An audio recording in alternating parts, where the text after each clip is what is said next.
तो है किसी की माँ ने दूध पिया है और पिलाया है अपने बच्चे को जो उद्धव ठाकरे का सामना करेगा अयोध्या में। तो नमस्कार, स्वागत है आपका हनुमानगढ़ी के महंत राजू दास और दूसरी तरफ श्री राम मंदिर ट्रस्ट के महासचिव चंपत राय। दो अलग अलग बयान, नेता सामने एक ही था, यानी महाराष्ट्र के मुख्यमंत्री उद्धव ठाकरे। आपको याद होगा कि उद्धव ठाकरे को लेकर बहुत बार यह बयानबाजी राम मंदिर के भूमि पूजन से पहले बहुत बार की गई कि क्या वो आएंगे अयोध्या या नहीं आएंगे। उससे पहले वो कई बार कह चुके थे कि मैं आऊंगा अयोध्या, जरूर आऊंगा, लेकिन ऐसा हो नहीं पाया। अब महंत राजू दास ने यह कह दिया है और उनके इस बयान पर ही जो प्रतिक्रिया आई है वो कहीं ना कहीं बेहद दिलचस्प है, क्योंकि चंपत राय ने जो कुछ कहा है वो महंत राजू दास की बातों को सुनकर ही कहा है।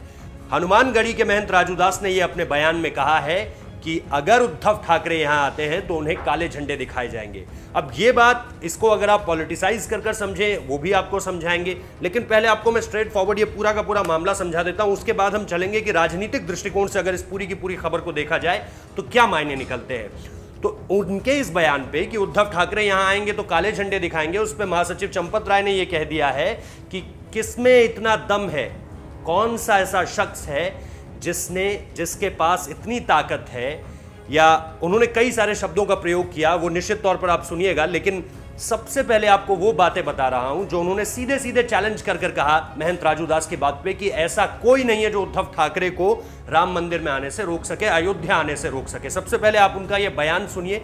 चंपत राय ने आखिर कहा क्या, किस तरह से चैलेंज किया, किस तरह से काटा उस बात को जो महंत राजू दास ने कही थी। तो है किसी की माँ ने दूध पिया है और पिलाया है अपने बच्चे को जो उद्धव ठाकरे का सामना करेगा अयोध्या में। समझते हो आप लोग कि किसी की माँ ने इतना जीरा खाया कि उसके ऐसा ताकतवर बच्चा पैदा हुआ। राजस्थान में यही तो गीत है, किसकी माँ ने जीरा खाया है जो गंगा को रोक सके।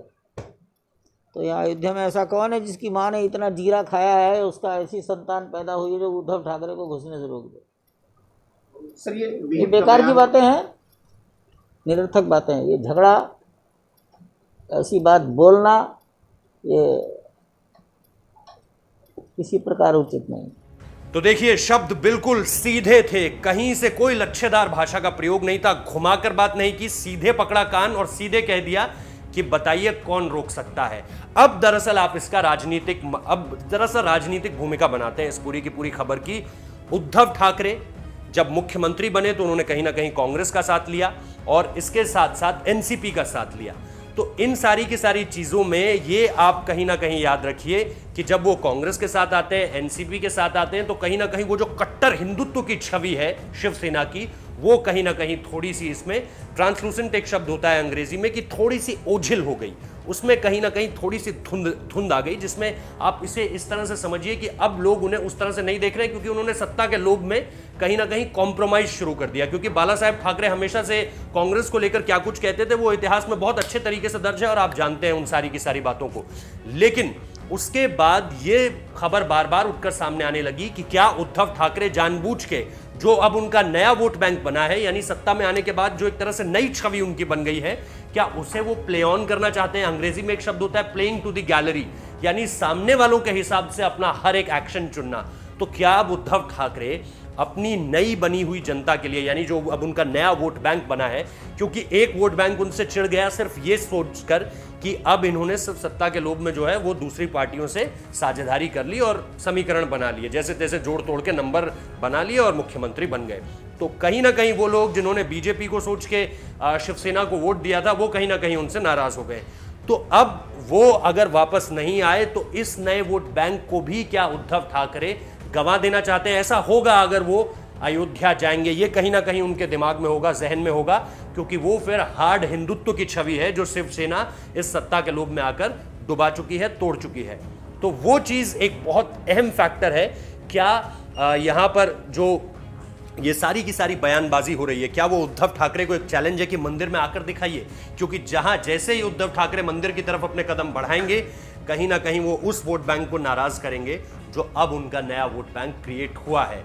तो चंपत राय ने बहुत ट्रिकी तरीके से, अगर आप इसे समझें, अगर आप इसे राजनीतिक और दोनों भाषाओं से, धार्मिक लिहाज से भी देखें और राजनीतिक लिहाज से भी देखें, तो चंपत राय ने ये एक जिसे कहते हैं ना गुगली फेंकी है, जिसका जवाब उद्धव ठाकरे कैसे देते हैं ये बेहद दिलचस्प होगा। उन्होंने सीधे तौर पर जब ये चैलेंज कर दिया कि किसने रोका है तुम्हें, आज आ जाओ यहां पर, क्या दिक्कत है, किसने रोका है, कोई नहीं रोक सकता तुम्हें। अब उद्धव ठाकरे के पाले में गेंद है, वो किस तरह से इस पूरी की पूरी सिचुएशन को प्ले ऑन करते हैं देखना बेहद दिलचस्प होगा। लेकिन चंपत राय का ये ट्रम्प कार्ड है जिसमें उन्होंने सामने वाले महंत राजू दास को भी जवाब दे दिया और उद्धव ठाकरे के लिए भी एक सीधा सीधा संदेश है। इस मैसेजिंग के पीछे एक बहुत बड़ा संदेश छुपा हुआ है जो हमने आपको समझाने की कोशिश की कि क्या अयोध्या आकर वो अपने नए वोट बैंक को नाराज करेंगे या फिर अपनी हार्ड हिंदुत्व की छवि कायम रखेंगे जो अब धूमिल हो चुकी है पहले के मुकाबले। बहुत बहुत शुक्रिया इस वीडियो को देखने के लिए, धन्यवाद।